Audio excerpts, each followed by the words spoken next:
Welcome back to this very special episode of Tiger Sisters. Cherie has been chomping at the bit to record. Yeah. And it's my fault that It's been a while. we haven't gotten into the recording studio for a while. You'll see why when we do Roses and Thorns. Yeah, so this is a very special episode. We're so excited to be back chatting with you guys. And this is going to be a little bit different of an episode. We're going to be talking more about current events, especially as the things that are developing in LA with the wildfire, the TikTok ban that's coming up soon in the next couple of days. We just have thoughts we want to share with you guys. Do we?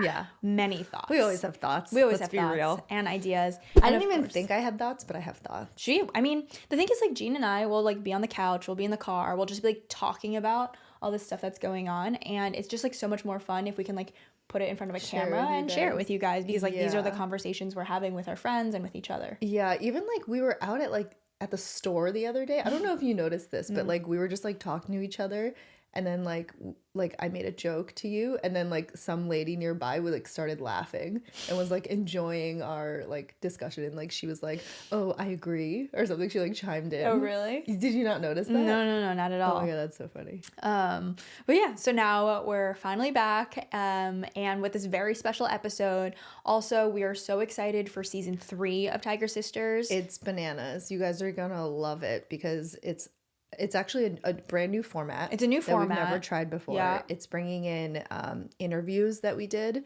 with a lot of amazing guests. Mm-hmm. These people are, like, incredible. We've interviewed them. We're bringing in, like, technically a third voice, which a lot of you guys in the comments have asked for, a different perspective. We're interviewing executives, entrepreneurs, leaders who are, like, so successful, but then also really humble and really thoughtful people who are giving advice. And, like, really insightful and very just generous with their time and their insights and, like, telling us about their failures. That's actually one of the questions that we asked for most of them, like, tell us about one of your failures. So I just, like, deeply appreciate them, like, putting themselves out there for us and for you guys. So, and stay tuned. Stay tuned. Give too much away. We won't give too much away. Stay tuned. Season 3, it's coming out soon. As always, we so appreciate it when you guys engage with our content. If you like, comment, subscribe, please share this video with someone who might find it helpful. We always appreciate when you guys support us in that way. And we're also now on Apple Podcasts and Spotify, so please rate us 5 stars on both of those, and then add comments, like, leave a review. Like, any engagement really helps. Yeah. Distribute our podcast more so it can help more people. Thanks. All right, let's dive in.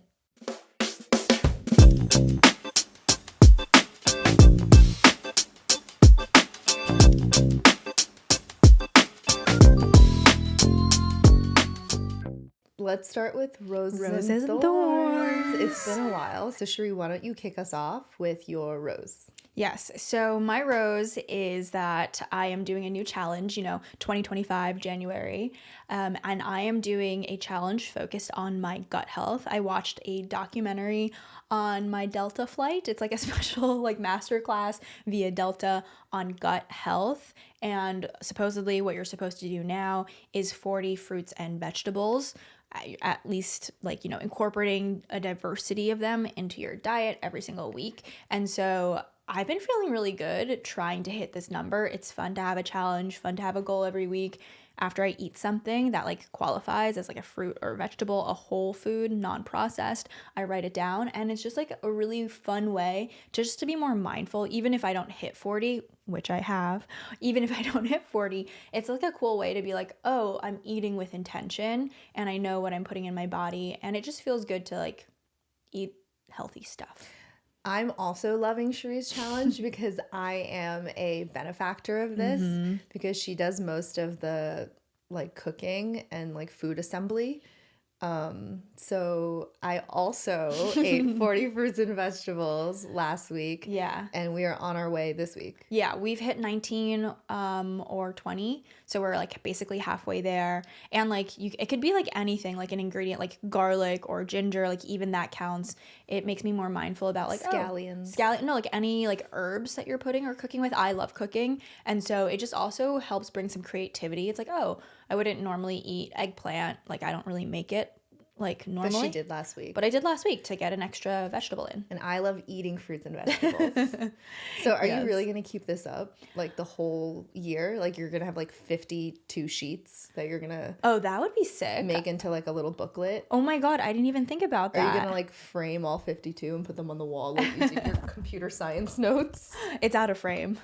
It's out of frame? Okay, Yeah. well, just above us is all of Cherie's computer science notes from Yeah. college. Yeah. Actually, that'd be kind of cool. What if I turned it into like a book or something that just like showed what I'm eating like week to week? Honestly, I'm writing it down on pen and paper, but this is where an app or something digital would be interesting because I did think about like week over week, what is the diversity is a really important component. Not only that you're having 40 fruits and vegetables every week, but it becomes even harder because you want to have 40 new vegetables and fruits every single week, which is like incredibly difficult. What, like week to week? Well, that's like, in my mind, another challenge. So I would like to meta goal. know, a meta goal, like a side quest, is that like, I would like to know what is the overlap from week to week. Yeah, you want to know the UVE, unique vegetables and fruits eaten, UVFE, over the course of a year. Yes, I do. And I feel like there'd be some really interesting analyses there. This is me like totally geeking and nerding out. Give me like 1 second to be like, you could use like SQL to be like, can we group by like how many weeks in a row? SQL? Yeah. Can I like group by like, or, do some like pivot tables on the specific term? Well, or if you just like put them all into like ChatGPT and or whatever AI you want to use, and you're like, what minerals and vitamins am I like missing, and which ones am I hitting with this like, amalgam of with fruits and veggies. fruits Yeah. and vegetables. I think I could totally go crazy and nerd out on this. Another thing is that I got my blood test done recently for 2025. So did I. And I am high in cholesterol. So am I, since all I eat is everything she makes. That's not the reason. I think it's genetic. High in I think we have cholesterol, genetic predisposition. Yeah. And then I'm also borderline like vitamin D deficient. What's new, obviously. Like all the girlies are vitamin D deficient these days. So I'm taking vitamin D supplements now. And also And C. D and C, especially with the wildfires, which we will talk about. It's just so important to make sure you're staying healthy. I remember my Thorn. What is it? My Thorn. I've been feeling kind of weird. It's been such a weird start to 2025. I don't know if anyone else feels this way. It's just like so much has happened already, and we're not even like 20 days in. It's kind of depressing, honestly. So many bad things have happened. And it's almost like too much to keep track of. it really like, is. Mentally. I have like so much content and media through podcasts and like my feed, just like emotional whiplash of all the content. That's why you need to watch Love Island. Why? So you could turn your brain off and be transported away to a world where they're just like in their own personal quarantine and they're just making relationships. Yeah. Forming relationships. Ignorance is bliss in some ways. But I was going to say my Thorn is that I've been scrolling a lot on social media and seeing so many different like doomsday things related to health. And I don't know what's true and what's not. For example, I've seen that like tea bags now have microplastics, however like many parts per million microplastics, and like you can't even trust the tea that you're drinking now.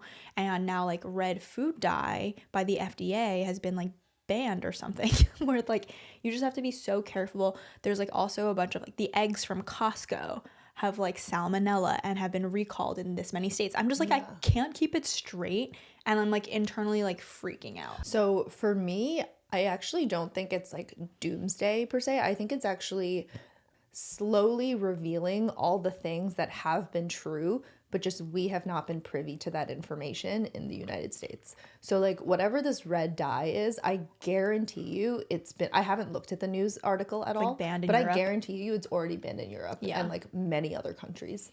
And like I bet it was banned like 10 years ago, and we're just like 10 years behind the curve. Because I've seen like other articles like that too, like all these like cereals and stuff that are in the United States cannot be sold in Europe because they contain these dyes and like other ingredients that are banned.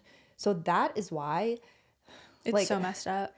yes, and I don't know, like not to sound too like privileged, but like whenever I can, I buy consumables, like anything that you put on your skin, anything that you like makeup. That's why I buy it from like Europe and like Korea. Japan and Korea whenever possible. Yeah. Or I guess like brands, like French brands or Yeah. Japanese and Korean brands for skincare. Yeah. The And thing like that I don't buy yeah. like not like fancy stuff, like literally just drugstore stuff from those countries because I know they have higher regulations Right.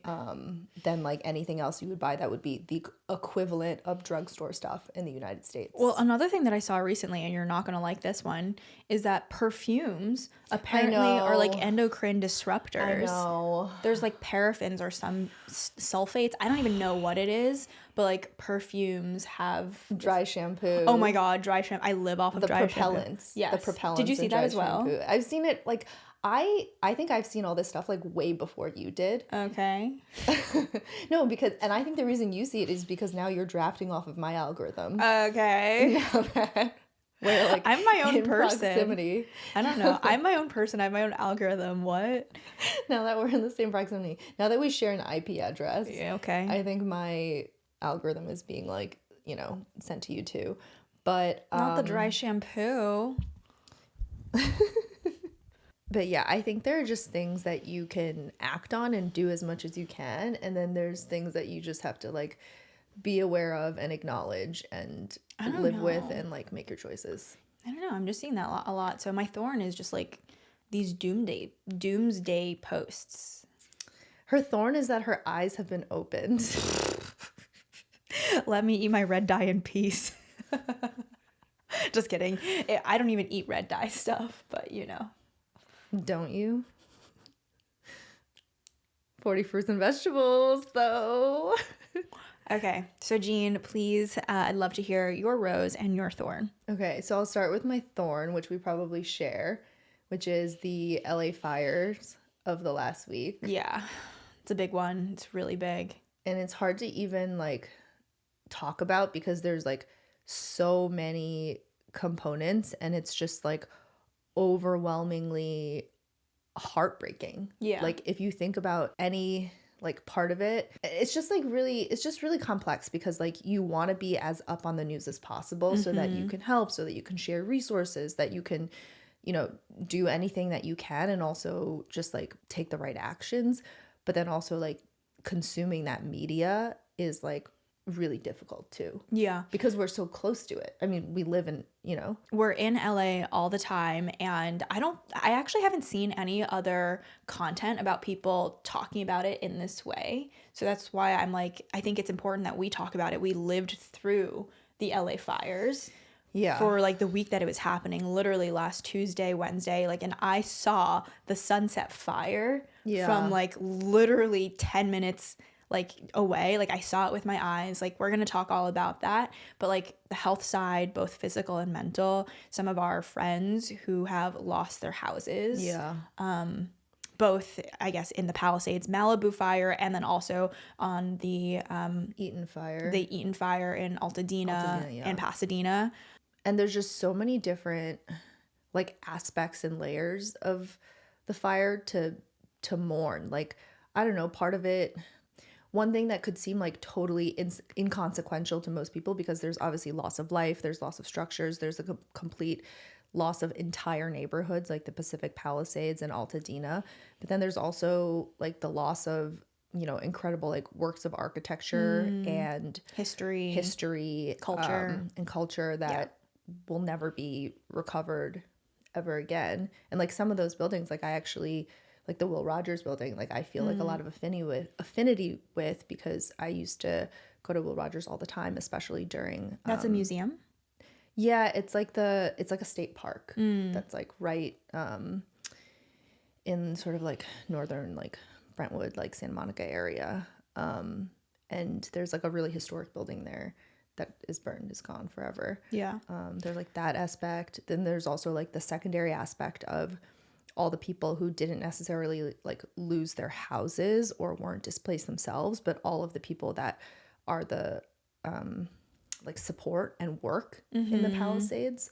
So like all of the like domestic workers, all of the landscapers, all of the people that are like providing services to all of those households, like their livelihood is also like Impacted. severely impacted. Yeah.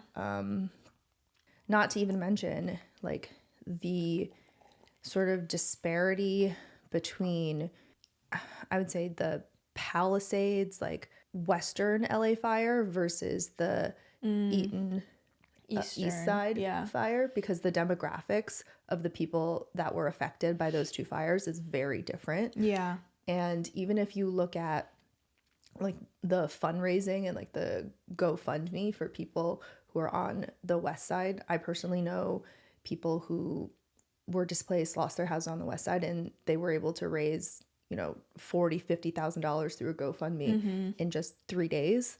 Versus if you look at, there are a lot of GoFundMes for people who are from Altadena and the East Side, and they're just trying to raise like $5,000 and they can't even hit 1,000. Yeah. And a lot of those are disproportionately less well-off Black families. So there's actually a spreadsheet going around that has all of the GoFundMes for specifically for displaced Black families. Yeah. And we can link that also in the description below. That's a great idea. So that you guys can see and contribute if you're able to and help out in that way. We can see the effects on both sides. And I don't know, it to me in the media coverage, like there is a bit of like, I won't even say like it's a class war, like in that way, like divide. Yeah. There's like a divide for sure that's becoming like wider and wider when something as traumatic as this fire comes and like destroys everything. Like who can get the help? Because like if you're on the West Side, like in the Palisades, like it's horrible, of course, that like your house or your neighborhood is burned and ruined, but like you're able to also tap into networks that are able to help you more easily. And this is obviously a generalization, but a lot of people who are more on the West Side affected by the West Side fire, displaced, I guess now unhoused because of it, they have networks and resources that extend beyond their immediate neighborhood. Versus my understanding of Altadena is that it is a very community-oriented place where a lot of their resources are concentrated literally on the same block. So like their family, their extended family, their closest friends, everyone has suffered an incredible loss. And everyone's trying to help each other, but the community is like ravaged basically. And all the resources within the community are ravaged as well. I have chills. Yeah. We watched a 60-minute special the other night about this family that was highlighted in the Altadena fire. It was a Black family, and it was just, I mean, you should definitely, if you can, watch it. I think it really goes to show what's happening, and it humanizes, like, you can read about the fire and, like, sympathize, but then really watching the 60-minute special, it, I think, really shows just the humanity and the people behind the fires, and it makes you really want to reach out and help. Yeah.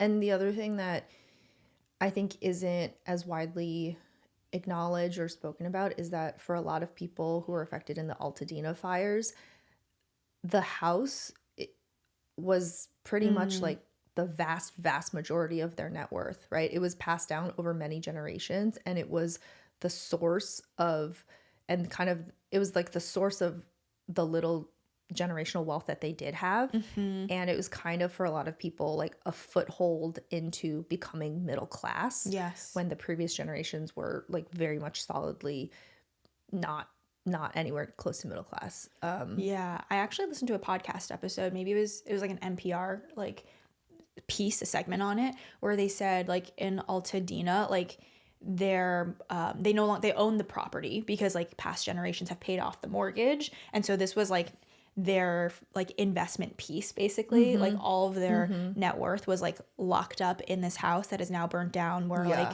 you know, I think they don't have like a stock, they don't have like a diversified stock portfolio to like fall back on. Like that is their source of value, net worth, economic value. So all that to say, it's very heavy, and it's like complicated for us to sort of like navigate day to day while trying to like acknowledge and help and still have so much of our headspace be occupied by what's Yeah. going on Oh my with the LA gosh. fire. Mental health wise, people who are dealing with the fire, physical health wise, dealing with the fire. It's like a lot. It's been a crazy week, and I can't even imagine people who are losing their houses. Yeah. So what we'll do is we'll also link resources. Yes, in the description of this video, so you guys can check it out and see if there are organizations that resonate with you. I think LA Fire Department is one of them. LA Wildfire Department Fund. Yeah. Yes. And then also, Jean, if you could share the GoFundMe of the Black and brown families that have been displaced. Yeah, I'll share that too. Yeah. And then I guess my rose is sort of related. Jean has pneumonia. Yeah, my rose is that I, not to be dramatic, have pneumonia, or I guess I'm recovering from pneumonia. So this is like really the first day that we were able to film at all. I got my hands on my new inhaler since I stupidly lost my old one. I don't actually have asthma, or maybe I'm like asthma having self-denier, but Well, I mean, I don't know if you have asthma, but you've grown up using inhalers your entire life, so you probably have asthma. No, I have like seasonal and like wildfire induced asthma episodes. Yeah. So you have asthma. But it really doesn't affect me most of the time, guys. So her asthma, I mean, it got really bad. It was actually, her asthma really started, was it on Tuesday? It was like the day of the wildfire, actually. I thought it was even before I was like coughing. I had all these like sinus issues. And I thought you like detected the wildfire because of your asthma. Yeah. Like we didn't know it was a thing until like Tuesday afternoon or evening that the wildfires had even started in the Palisades. But then Jean was like having a lot of like issues. Yeah. Even for like a couple days before that, because the Santa Ana winds were really, really strong. Dusty as well. And it was like blowing up all the dust, and I think things were already in the air. But anyway, so due to the wildfire and the structural burn. Oh my God, yes. That's like a whole other topic, but I mean, I want to talk about that. You want to talk about it? Yeah, it's like in all of the like group threads that we're in, there's like so much information being passed around about, you know, the fact that there's not only a lot of pollutants from wildfire burn that's in the air, but there's also a lot of pollutants from urban burn. Yes, from structural burn. So a lot of the houses that were burned were pre-1984, which I think 1984 is when asbestos was outlawed essentially, or 82 banned. Or 84, something like that. So a lot of the houses are from the 70s, 60s, 50s, etc., 20s, and the contaminants that were in there are like burned and released into the air. And then the other thing, I read a summary this morning of a couple of like webinars about air health, and the other thing they mentioned is that a lot of EV vehicles were also burned, and within those are batteries. Oh my God. Yeah, well guys, like all this to say, like this is not a normal wildfire. This is like It's not. It's actually beyond a wildfire. There's another word for it, but I forgot what it's called when it's actually fire that jumps from building to building. It's called something else. Oh my God, I didn't know there was a term. It's not even for qualified as like wildfire anymore. Right, because a wildfire, at least like you know what's in the air in terms of like the brush and like the trees and the natural debris that's like burnt in a wildfire, and you can wear an N95. But like Jean said, the structural / urban fires, like you have no idea what the hell is being burned. It's like all this, like I worry about like the technology, like the TVs, the cars, the laptops in the houses that are being burned, which like releases chemicals. Like I don't even know what's in that. And it's all dispersed in the air. And the other thing the other reason why the wildfire spread so quickly is because of the Santa Ana winds in LA. So we had winds up to 80 miles per hour in certain times. Yeah, I think even more the night, like the Tuesday night where it was spreading. I read that it went up to 100 miles per hour. Oh my gosh. But that's really like spreading all the particles that are in the air that are PM 2.5 or less. I don't know what that is. Oh, particles, like size? Like particle mass or something. I have no idea. And then a lot of these really hazardous materials are like hazardous, what would you call elements Yeah. are not actually captured in AQI. Yeah. So there's this whole like now everybody is like deep diving and becoming like an air scientist. Essentially like every I mean, it's every mom and like random person. and me, like, Yeah. right, air quality index, AQI, is like you can open up your weather app on your Apple, like on your phone, and it'll tell you an air quality index, but it's also like the AQI doesn't capture the urban burn and like all the chemicals, you know, that are outside of a normal wildfire. Yeah. So what we've done is, by the way, I do want to share this resource, is that I have purchased some air purifiers from this place called Air Doctor, that apparently these are like industrial, almost like hospital grade air purifiers that do, and this is not an ad in any way. They do This is like, nothing is sponsored. no, nothing sponsored. They do like filter out these contaminants, I guess. And like the way that I found out about it is that somebody sent me a screenshot of somebody's Instagram story where they had posted that like, oh, Air Doctor is selling these. They're usually $800. They're selling them at cost for like $150. Yeah. And you need to call this 800 phone number. And so I literally called this phone number at least 6 times because I would be on hold. I'd be waiting for like 10 minutes and then it would hang up. And so I called at least 6 times before I finally got through and I put in my order. Yeah. But like, it's just crazy how like the way that I receive this information. So I've been trying to share that information with as many people as possible because I think that if you can afford to buy it and like protect, improve your air quality, you should in your home. But it's like a whole other topic. It's just very weird how like, no, the information, one percenters share information with one percenters. Yeah. I mean, that's like the entire, I mean, that's the whole world and that's the context of the world that we live in, right? Yeah. And I don't think that should be the case, especially in like natural disasters where like the people who need the most help are like the 99%. Yeah. Healthy air should not be like a commodity that like people save. That people are hoarding for themselves. Right. Since I'm working while I have pneumonia, am I going to get hazard pay for this? What's that? It's like when you work during hazardous conditions. I think I should be paid hazard pay because Sorry for the cough. the hazardous condition is being close to you. Touche. I was going to say an anecdote was that like just to share how crazy and how fast moving these fires are, on Wednesday evening last week, so Tuesday is when the Palisades fire really started kicking up. On Wednesday, I went to the gym that evening around like 5 p.m. and was going to go to a yoga class with a friend of mine. And while we got to the gym, we like hung out a little bit and we're about to start the yoga class. They're like, actually, the gym was like, we're closing because there's a fire that just started literally like 7 minutes north of us. And I'm like, what? And so they closed down the gym and canceled our yoga class. And they're like, we need everyone to leave in the next like half hour. So then like my friend and I go upstairs to like the 3rd floor of the gym. And he's basically like, can I use your phone? And I thought he was gonna like take videos of himself doing pull-ups. And I was like, sure, because he didn't have his phone on him. And then like, 2 minutes later, I like look to see what he's doing. And he's like videoing outside the gym.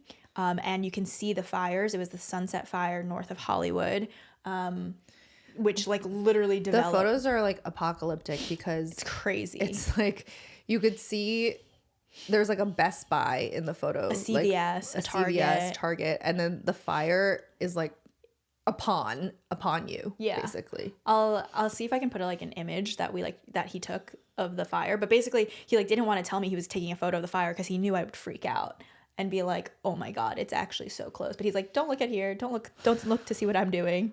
And then obviously I ran. It was so close. It was really close, actually. Yeah. And then people, as we were leaving, people were like freaking out.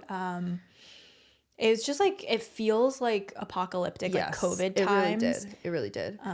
Yeah. And at the time we were hosting some of our friends. That's important. Who had evacuated due to the Eaton fire. Yeah.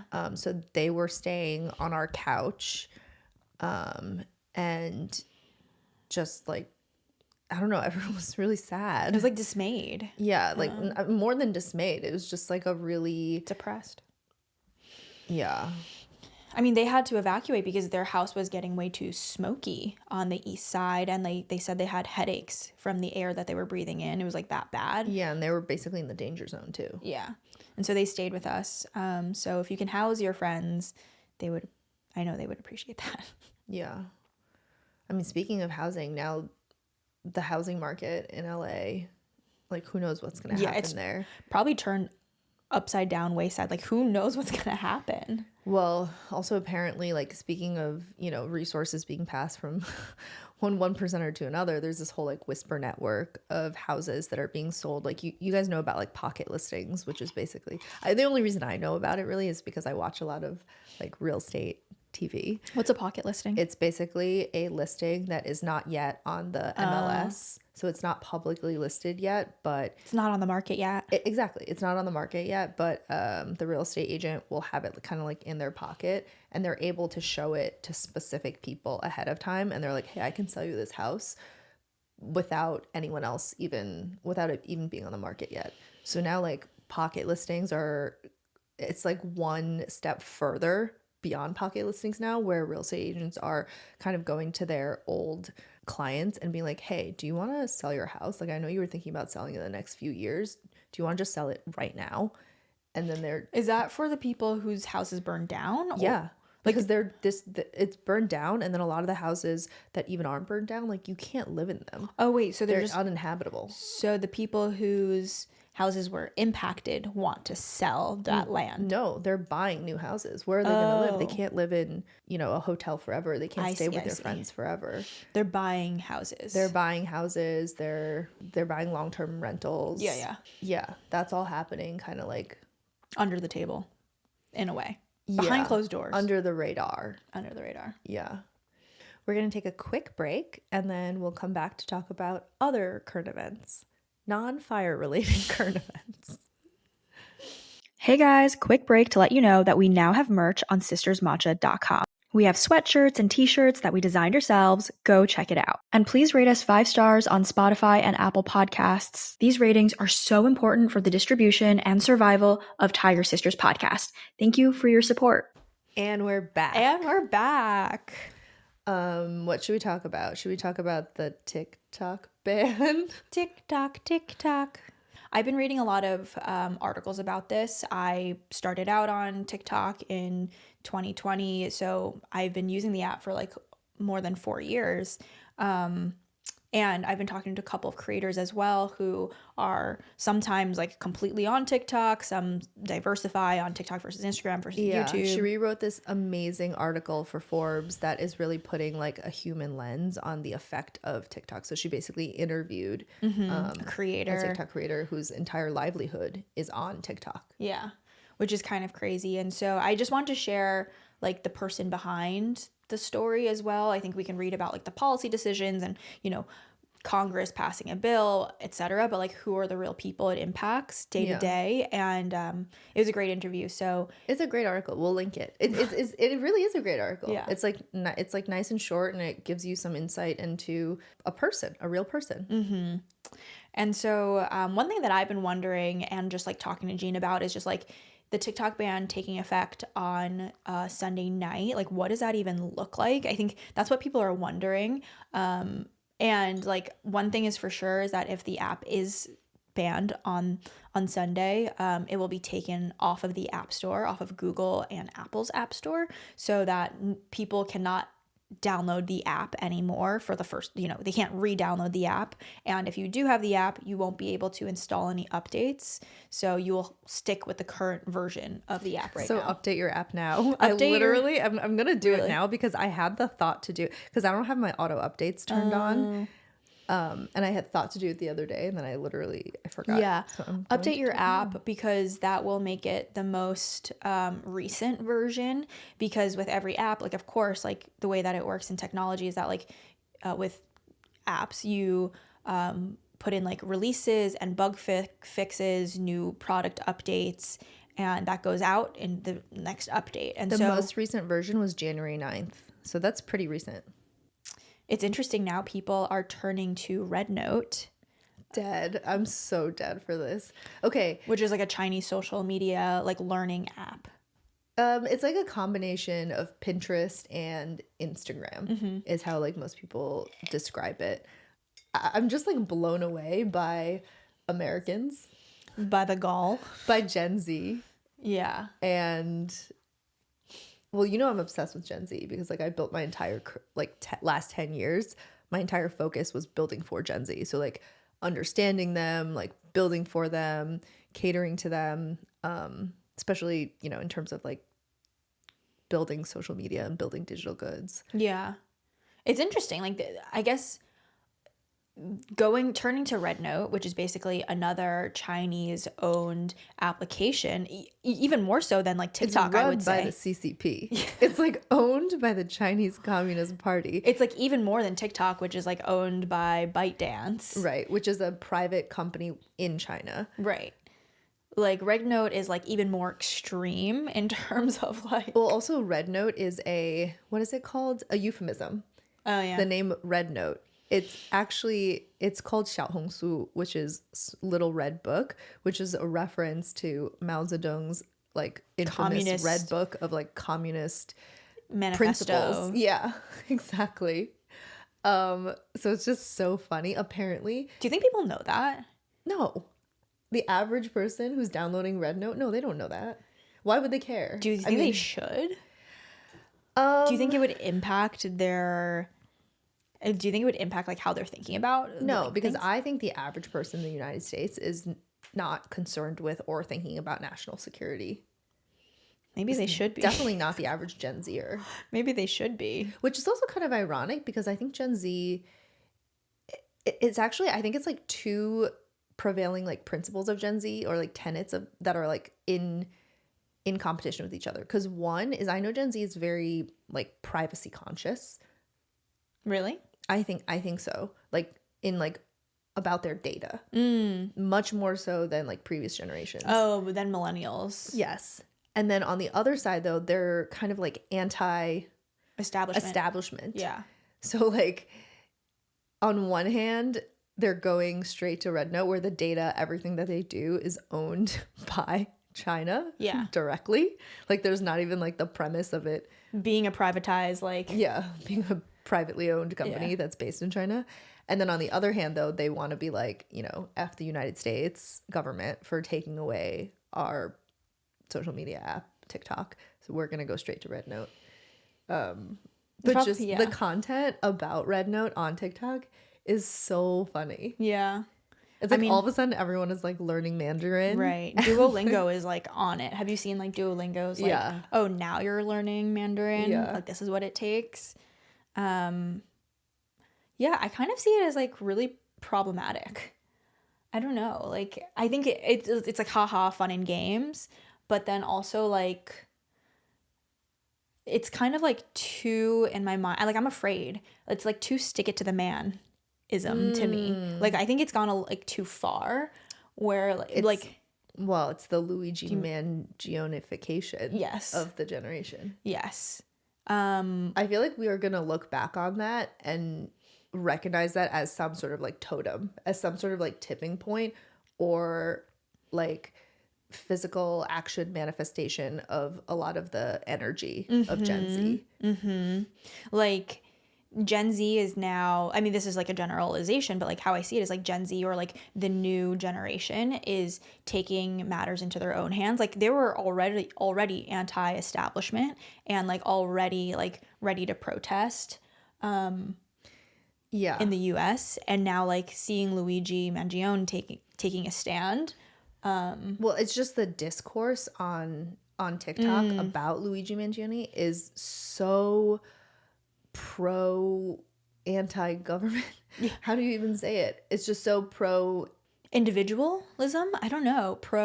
Is it pro working class, pro individualism, like pro like anti-capitalism? Yeah, kind of. Yeah. Yeah. It's kind of like screw the man-ism. Yeah. It's very like French Revolution-esque. Yeah, it's very like 1960s like anti like, you know, Vietnam War. I also wonder if there's like some sort of like it reminds me of the energy of the stuff that's going on in South Korea right now as well, where like the newer generation, the young people are very prone to protest. And that of course South Korea has a way different history and culture related to protest, but like seeing it happening on that world stage at the same time as ours is really interesting as well. It also reminds me of like back in like May or June when there were the protests on college campuses. Like it's very like anti the manism, Yeah. anti-establishment. Like people are speaking out now. I mean, speaking out more than ever, I think, in a very public way and organizing in a public way that I guess I haven't really seen in my generation, really. Yeah, I just have not seen such strong anti-capitalism and anti-government rhetoric In the US. in the US, like in all my years of being aware. I think I've probably been consuming media content What about my whole life, honestly, since I was 8. What about I the Wall Street protests in like 2010? Okay, I like that you bring that up. I think that was a very different feeling. What was that called? Sleep on Wall Street? Occupy Wall Street. Wall Street. Sleep on Wall Street. Don't Money sleep never on Wall Street. Gordon Gekko, money never sleeps.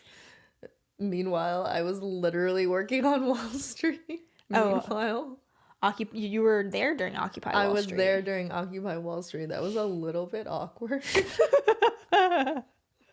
But I had to get my bag, okay? Yeah, she had to get her bag. I had student loans.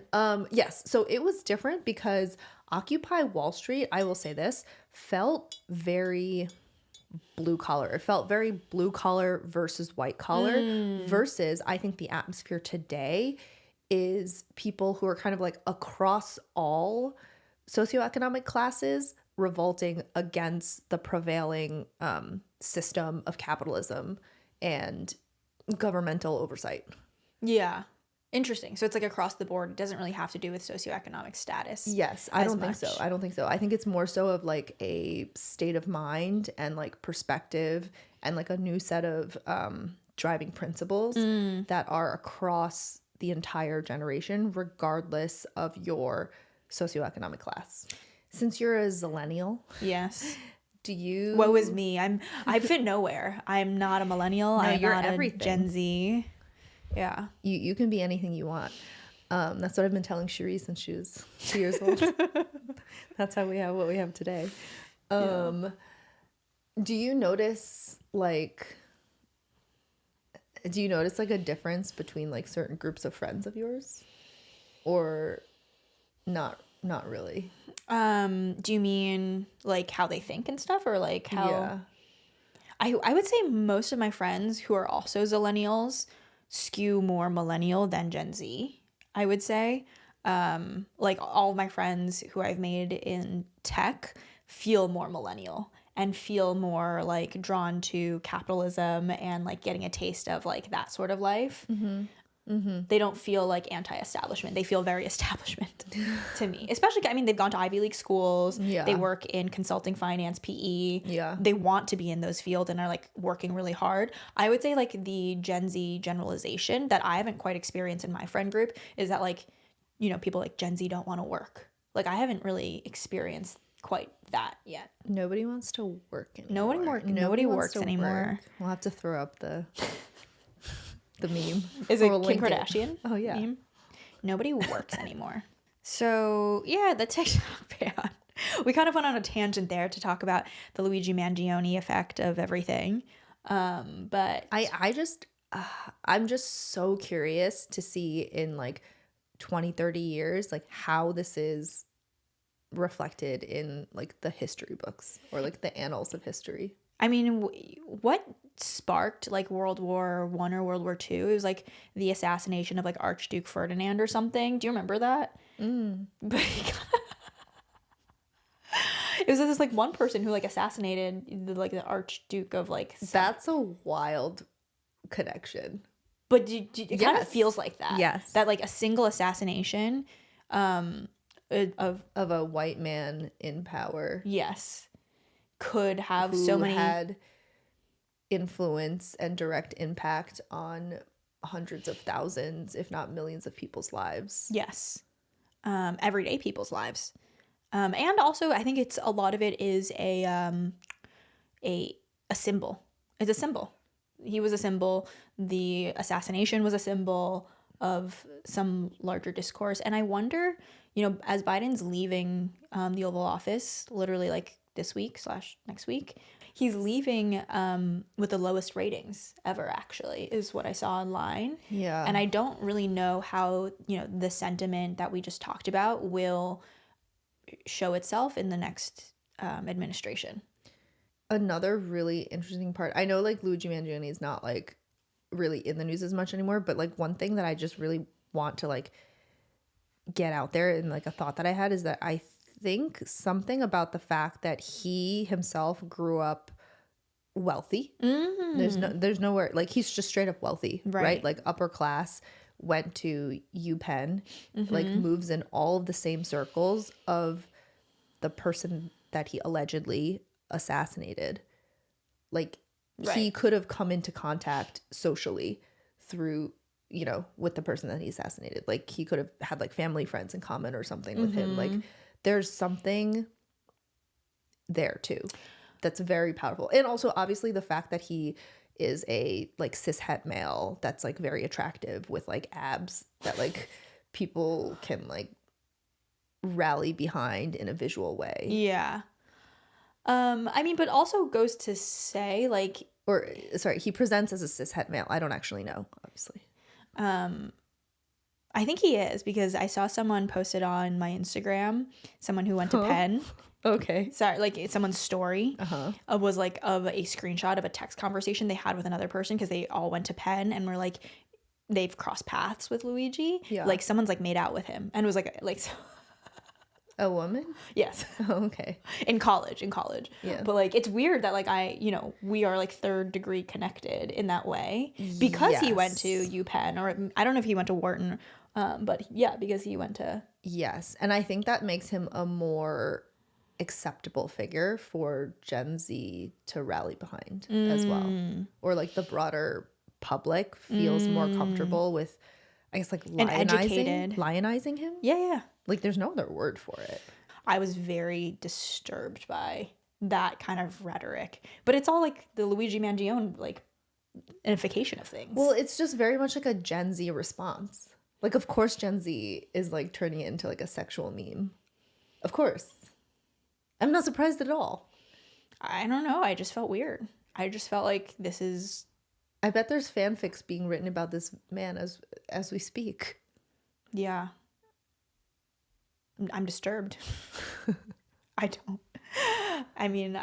it was just so off. Well, it's just like so crazy that like I am surprised that the rhetoric has gone as far as it's gone, where people are saying like, oh, sure, like what is the difference between this man is like taking a stand and he allegedly killed this person, but this person that he killed also had a hand in the deaths and loss of life of hundreds of thousands of people who he and his company like chose to deny coverage to, and like all that stuff. It's just like, it's really interesting that the general like public has even gone in that direction in terms of this like discourse, as opposed to, I feel like 5-10 years ago it would have just been very cut and dry. Like everyone in the general public would have been like, this man is a monster, like because he allegedly murdered this man, he assassinated this man in cold blood, he is a straight up monster, and he would have been like vilified across all elements of the press, all elements of social media. I think it would have been just very like one dimensional perspective. Yeah. I remember another point that I was gonna make is that you were saying that like they could have run in similar circles. What's his name? Brian Thompson and Luigi Mangione, technically, like they could have. But then I think something interesting is that like Luigi Mangione, he, from the information that I've read, also suffered within the healthcare system himself from like obviously pain from like the back injuries that he's had, and then also like the bills that he had, which is like supposedly what spurred all of this stuff. So like even though he comes from like a moderately wealthy background, like he was still like subject to the system. Yeah. And he couldn't escape the system, and then took things allegedly into his own hands. Yeah. So there's something interesting there as well. Right. And like a lot of the discourse these days is now comparing like what he did to historical times of like, you know, major change was only ever affected when, you know, XYZ historical situation where like people had to rise up and indeed like kill people in power. Oh my God. In order to like make change. I can't think of like the exact historical instances that were compared to this, but I'm sure there are like so many. Yeah. Archduke Ferdinand. That's all she got. She just has Archduke Ferdinand. Well, you know. It's a good one though. AP Euro. Shout out to Dr. Nardi. I did get a 3. That's not something to brag about. But it was your only 3. Yeah. Oh, that's not true. Did I get it for AP French? No, I got a 4 in AP French. I got a 5 in AP Euro. I'm adding the cricket sound effect. Okay, but I got a 3 in Chem. I never took Chem because I knew I wouldn't be good at it. I got a 5 in AP Bio. Amazing. I don't think that's why she was going to be a doctor too. Yeah, that's why I wanted to be a doctor. Well, one of the reasons why I wanted to be a doctor. You would have been a really good doctor. Steady hands of a surgeon. Whenever I have to like do anything at home or like pour things into other things, like pour oil, you know? Uh-huh. I have really steady hands. Oh? Yeah. That's why mom never asks you to do it. Do I have unsteady hands? No, but she knows who to rely on. Yeah. I too have steady hands. Yeah, except for when you cough because you have pneumonia. Recovering pneumonia. Oh. On cue. I did use my inhaler. I think that's before this. Our episode. Was there anything? What? No, we have other topics. We do? If you want to. Okay, so now we're going to take a quick break, and when we come back, we're going to talk about pop culture, recommendations, things you can watch to get your mind off of all this heavy shit that we talked about. Hey everyone, quick break to share something special. Sisters Matcha. We've launched limited batches of ceremonial grade, single estate, single cultivar matcha, straight from the family farm Cherie worked on in Japan. It's pure, authentic, and crafted with intention. Head to sistersmatcha.com to grab yours before it sells out. Make matcha your daily ritual for lasting energy and focus. And we're back. We're back! Okay, so let's talk about some things that we've recently watched. Yes. Should we start with the movie category? Yeah, let's talk about the movie. That was the more recent one, actually. Okay, so we just recently watched A Complete Unknown. Yes, with Timothée Chalamet. Timothée Chalamet. Elle Fanning is in it. What was that? Ed Norton's right? In it. Ed Norton's great. Yes. And so we watched that a couple nights ago, saw it in movie theaters. It's like a 7.8 out of 10 on IMDb and like 78% on Rotten Tomatoes. I don't know if those two are correlated, but they're exactly the same. Do they talk to one another? I feel like it's conspiracy. It might be a conspiracy. We're going to have to take them down. Yes. So I would say maybe it might be closer to 6. It's closer to 6 to me, actually, than an 8. Yeah. 6.5. What would your rating be? You liked it. I liked it. Yeah, I liked it. I mean, I enjoyed it. Because there's a lot of singing. There's a lot of music in it, which is just like enjoyable. It kind of was like, it was like a biopic. Yeah. It is pretty much exactly what it was. Yeah. The category is a biopic. Cherie didn't like it because she couldn't understand Timothée Chalamet. Is it a biopic or biopic? I thought biopic. Biopic?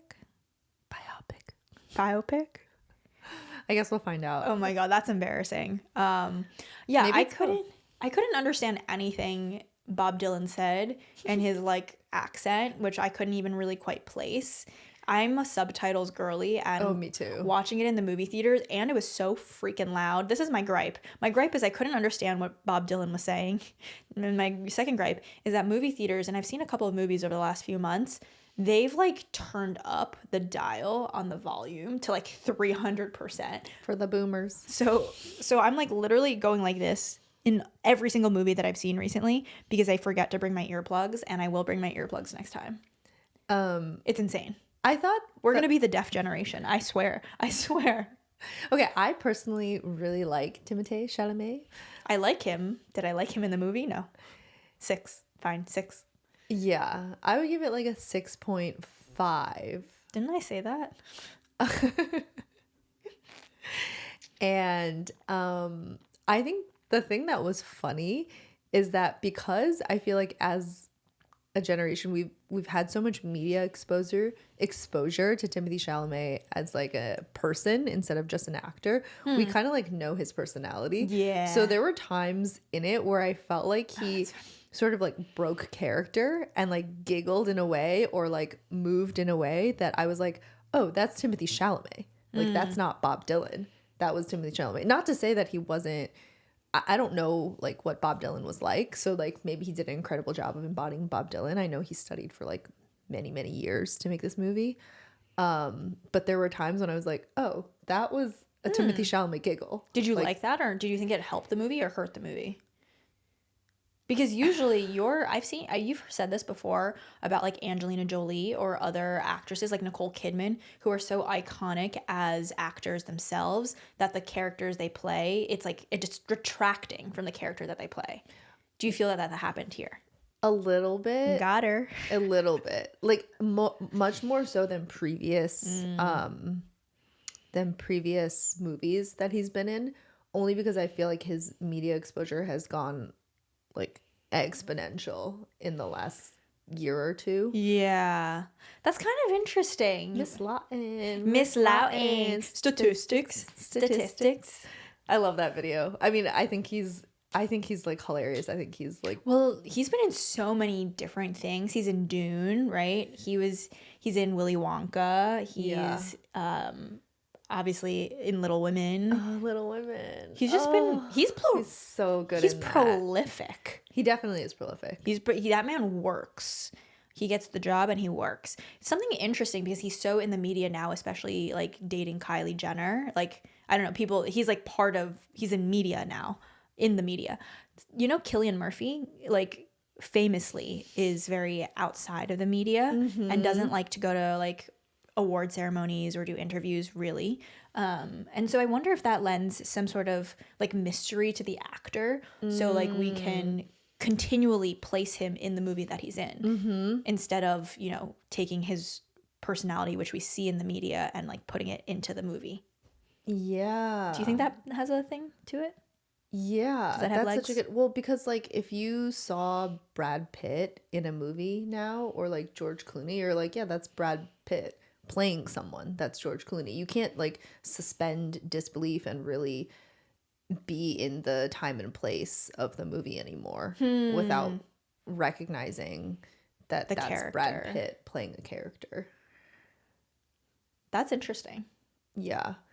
So I guess the question is Timothée Chalamet now like entering that category, and is it going to be detrimental to, I guess, his ability to like really act convincingly going forward? I also wonder if other people feel that way. So if you've had this thought, comment, because I feel like this is a very nuanced, like... Is it that nuanced? I guess, yeah. It's very specialized. I've actually never heard anyone else say that. No, I'm just like, is it just you? But no, I hear your take. So A Complete Unknown, watch it if you get the matinee ticket. That's $10. Don't watch it if you have to pay $25 a ticket. I like the music. I thought the music was fine. I don't even know Bob Dylan music. I'm sorry to say that. You didn't recognize those songs? No. What? I like recognize like 0 songs. What? Yeah.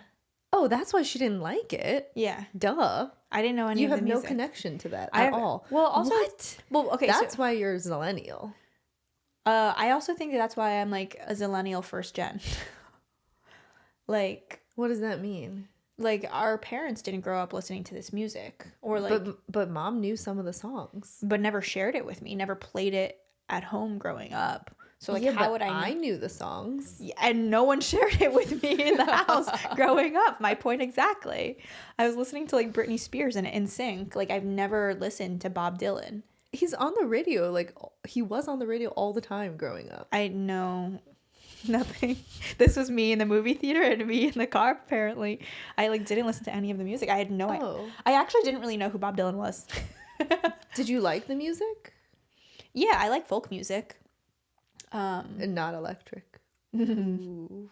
That's like part of the A reference. premise of the entire movie, kind of. Yeah, but no, I didn't recognize any of the music. I'm sorry to say, and I think it is odd for me because I think a lot of people my age who are like, you know, multi-generation Americans recognize it because their parents played it at home and in the car. Sure. They know Bob Dylan, not me. Yeah. Okay, that's why she didn't like it, because she didn't even get to enjoy the music because she has no like cultural reference to it. Oh. What? That's what you said. That's literally what you said. You're making me sound like a dum-dum. It's not her fault. She doesn't have any cultural reference. Okay, but I do have a cultural reference to our next show that we would recommend. Not really, I don't. Yellowstone. Jean and I started watching it in December. We binged all 5 seasons over the holidays in a very compact amount of time that is probably quite unhealthy to binge, but here it is. We love the TV show. It stars Kevin Costner, who's also an executive producer on the show, with Taylor Sheridan. Taylor Sheridan, right? The entire series is very well done. Why is Kevin Costner so good? I do have comments on the last season, but we won't go there now. Kevin Costner is great. What? Like, he's iconic. What movies was he in before? Like, I didn't clock him in my head as like a great actor, but he is. Also, I feel like he was meant for this role. Yeah. Kevin Costner as John Dutton. Basically, it highlights a family in Montana who owns like a giant piece of land, and it talks about the conflict with that family and the native people of Montana. And new developers who come in who are trying to develop the land. Yeah. So it's basically like their family unit against the world, basically everyone trying to either take the land back from them or develop it away, take it away from them. And it's very much like a family focus, or it's focused on their family unit.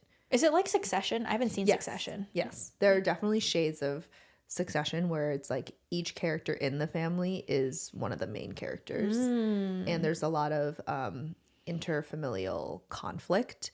The difference is that Yellowstone has a lot of violence versus Succession is more like cutting words and like phrases. Yeah. It's cowboy Succession. Yeah. Oh, also like Yellowstone is very escapist. Scenic. So anyone who loves the Wild West or nature, like has like cowboy dreams or ideations, you would love this show. It's giving Westworld. Yeah, a little bit in terms of like the scenery and like the character and the like, characters, the narrative, the there's like native the scenery. It's also incredibly cinematic. The actual cinematography of the show is beautiful. That's another really big part of the enjoyment. They like take a lot of time in like showing kind of like random things like branding the cattle. They'll show that for like 4 whole minutes. They'll show like an entire scene of that. Or like showing like cattle roping at the rodeo. Or like having the barrel jumping with the horses. Barrel racing. They'll show that for like 7 minutes out of a 50-minute episode. But it's cool. I liked it. I think the escapism is so real. Like I would love to be a cowboy in like another life. And just like be outdoors and really enjoy that kind of life. That seems really fun. They have those programs where you can go onto a dude ranch and you can actually like herd the cattle for like a week and a half or something like that. And you're just like on the horse the whole time. Although this TV show has also struck fear into my heart of riding horses. Even though Gene and I, whenever we go on vacation to I love like a riding scenic horses place, so much. we go usually on like a horseback ride. Excursion on horseback. And so we've done that like countless times actually on vacation. We enjoy that. But this TV show really showed me the dangers of being on a horse. And I was like, oh, that's really terrifying. Yeah. Yeah. Oh, the other part I love about it is that there's very much an element of interaction with like Native Americans. And there's like a lot of story that's like based on key characters who are Native American. And I just feel like that's like very underrepresented in media. Yes. So I love that that was also part of the story. And it wasn't, I enjoyed that it wasn't as like basic just to be like, oh, cowboys versus Indians, like the, you know, one is good, one is bad. Like they actually went into like a lot of like nuanced stories and there's a lot of interaction between them, and like the narratives are like tied together in a interesting way. Yeah. That isn't just like dumb. Like it's like it's very thoughtfully done. Yeah, like they're like giving a good amount of credit to the viewers. Yes. So watch Yellowstone. Skip A Complete Unknown. I don't know what to say there. Sorry about that. Well, if you like Bob Dylan music, watch it. Yeah. If you have no idea the cultural references, like me, if you're a brute like me, maybe skip it. Yeah. But yeah, those are our suggestions. Oh wait, I have one more. Oh. Okay. If you guys like reality TV, please join me in watching 2 new shows. One is Love Island. Love Island All Stars season 2 has just started. It's on Peacock, I believe. But if you want to watch like the episodes as they come out in Europe or in the UK, you can just like Google the episode and it comes on this like their version of streaming of YouTube or whatever. It's not YouTube, it's like something else called like Daily Motion. Anyway, it is very escapist and it's fun, and it's I won't say it's like intellectually stimulating, but it's nice. It's lovely. And then the other one that's also like fun is called The Traitors. Yeah. And it's basically like a real life version of that mafia, like the parlor game Mafia that you would play with your friends, but just done up in this like Scottish castle with like additional challenges. And it features all like reality stars as the contestants across all different reality shows. So it's just fun, easy. Okay, I have a suggestion now too. If we're all going to be suggesting things. I'm going to be starting to watch, so I don't know if it's good or not, season 2 of Severance on Apple TV. I've been talking about it for months and months. I thought season 1 of Severance. She doesn't even have Apple TV, guys. But I will get Apple TV to watch this. I don't care if it's a free trial. I will be watching it all. But season 1 of Severance was phenomenal. I think Ben Stiller is the director. Oh, really? And it's just like a interesting, it's like thriller, sci-fi. I really enjoy it. It's not very, you can't turn off your brain. You're very much thinking. It's like Black Mirror-esque. So I actually really miss Black Mirror. Like I think I loved Black Mirror. I think that TV show was oh my God, fantastic. But so Severance season 2, I think it will come out by the time that this podcast goes out. If you guys like science fiction, is it science fiction? Oh yeah, it's for sure sci-fi. Black Mirror. What is it on HBO? I don't know. No, Black Mirror is now on Netflix. Oh, it's freaking incredible. It is one of the very few shows where I like still will think about and reference like a couple of those episodes. Oh, like I can remember them so clearly. Typically, I will consume something and just like forget about it right away. Like literally you ask me about like books that I read and I just like have no memory of like reading them. But this really sticks in your head. Yeah. I actually not easy viewing. Not easy viewing. Some of it's pretty heavy and disturbing. So but freaking incredible. It's like a thought Cannot experiment. recommend it highly enough. Like every episode you watch will make you think about blow your society mind. and technology and the impact of technology. And so I have 3 recommendations for Black Mirror. Sorry, this episode's dragging on, but my favorite episode of Black Mirror, I don't know which season it's in, maybe 3 or 4, you'll have to see. Hang the DJ. That one is so good. It's pretty light in terms of Black Mirror. A lot of Black Mirror episodes can get quite gory, I think. Wait, what's the premise? Hang the DJ. It's the one about, I mean, it kind of ruins it, but it's about like a dating app. Oh, But I won't tell. Fun. I won't tell you. That one's fun. That one's about like love. It's uplifting. I really like that That's one. a good one. You'll leave if that's your first episode you're watching of Black Mirror. You'll leave wanting to watch more. There's other ones that are quite disturbing. USS McAllister. Have you seen that one? I mean, I've seen all of them. I vaguely remember that's the one that had Jesse Plemons in it. Kirsten Dunst's husband. Yes. That one he's a crazy actor. He's an incredible actor. So good. He should be in more stuff. He really should be. Yeah. He is actually so talented. Yes. Justice for Jesse Plemons. I didn't know that was his name. I hope we're talking about the same person. Yeah, he's like blonde. Like really strawberry blonde. Yeah, like really light hair, like light eyebrows. Square jaw. Mm-hmm. Yeah. So that's USS McAllister. And then there's one called White Christmas. That's the one with John Hamm. Oh my God. That one is one of the ones that I still think about. And I'm like, did I fully understand it? Oh, I've seen that episode like maybe 4 times, actually. It's too scary for me to watch again. It's too existentially terrifying. Yes, correct. I've seen it. Oh, it's so scary. Well, thank you guys so much for tuning in. Well, I hope you actually, enjoyed this current events episode. Yeah, please leave comments because this is the first time we've done an episode like this where we were jokingly calling it like a yapping episode where we just talk about current events and like kind of our thoughts on things and across a wide variety of topics. Yeah.